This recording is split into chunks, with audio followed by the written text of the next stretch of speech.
It's very meaningful. I remember going to the Preakness when I first worked for Bernie Bond, when I first came to Maryland. So obviously there's a lot of history with it for me, since this is where my roots are and this is where I got started.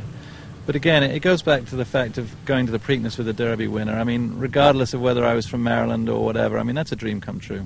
I really feel like he's doing great. I mean, he's had a great week, 10 days now since the Derby. He's barely missed a meal, or he hasn't missed a meal. He's barely missed a grain of feed. So I think it's all good signs. I mean, obviously I'm not going to know till Saturday really where he's at until I see his performance. But right now I couldn't be happier with how he's doing. He gives me every indication he's going to run a good race. I mean, right now I'm leaning towards just shipping Saturday morning. That's what I do. We run a lot of horses at Pimlico, and that's what we do. I don't really see the need to do anything different with this horse. We ran with Ichabod Crane a couple of years ago, and we were third, and he shipped the morning of. So that's more the way I'm leaning. He'll leave Fair Hill very early. It's about an hour van ride, and that's probably the way we'll do it.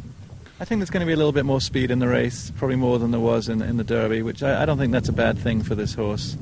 I'm going to leave it up to Johnny. You know, the biggest thing in a 14-horse field is going to be staying out of trouble, and, you know, I'm fortunate I got Johnny riding the horse. I think he's one of the best riders in the world, and I'm going to leave it up to him. And he had a lot of, not a lot of excuses, but he had some excuses. I mean, the race just didn't shape up for him, and he still ran gallant. So, like I tell everybody, it's getting to be a famous quote, but it's the best 8th place finish in the history of the Kentucky Derby. So we didn't get anything, but he did gain, he kept his credibility, which I think is better than anything.